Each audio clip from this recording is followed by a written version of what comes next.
Welcome to New Beginnings inside the Refugee Struggle.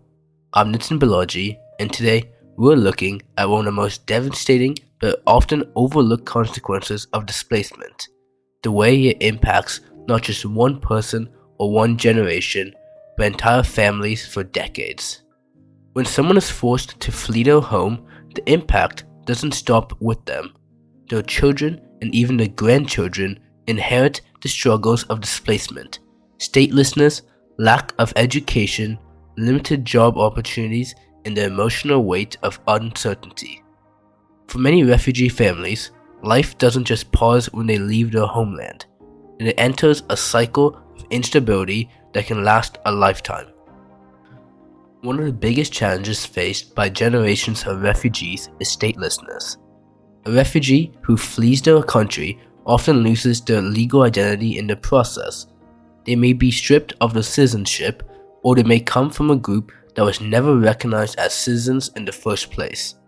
Without a recognized nationality, they can't access basic rights, no legal work, no healthcare, no education, and often no way to even prove who they are. The worst part, this status is passed down. If parents are stateless, their children are often born stateless too.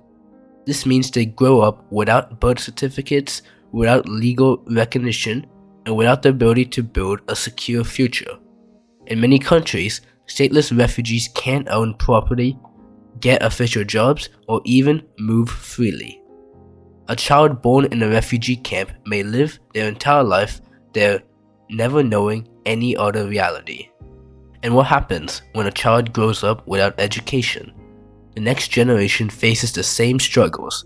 A child who never learns to read or write is less likely to find stable work. Their children in turn are born into the same hardship, unable to climb out of poverty because the opportunities simply don't exist.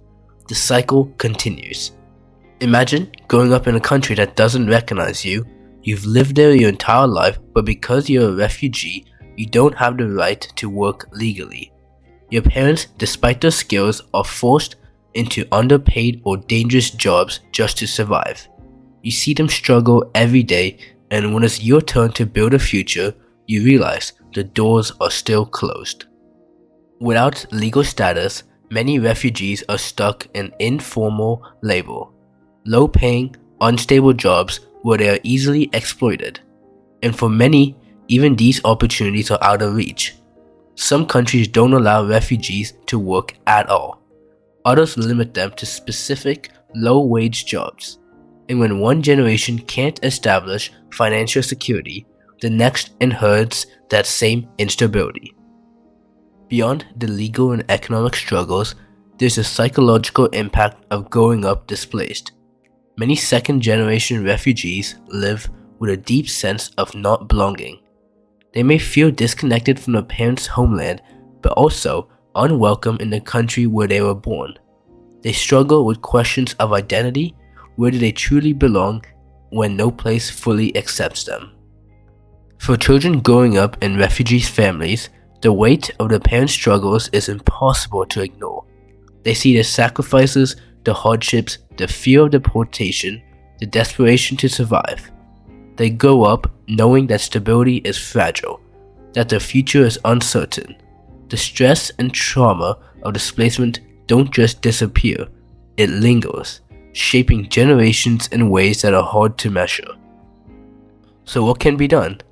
How do we stop displacement from defining the future of entire families? The answer starts with legal recognition.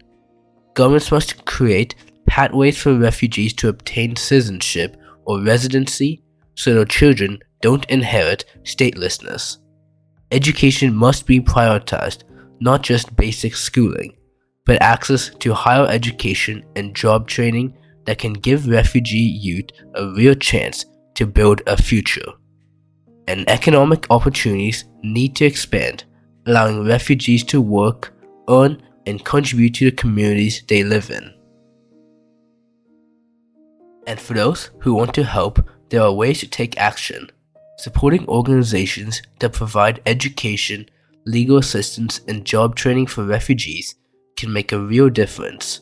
Raising awareness, advocating for refugee rights, and pushing for policy changes in our own communities can help break the cycle of generational displacement. Because no child should have to inherit statelessness. No family should be trapped in a cycle of poverty because of displacement. Refugees don't need charity, they need opportunity, recognition, and the chance to create a future where their children are not defined by the struggles of the past. Thank you for listening to New Beginnings Inside the Refugee Struggle. If this episode resonated with you, I encourage you to share it, learn more, and find ways to take action.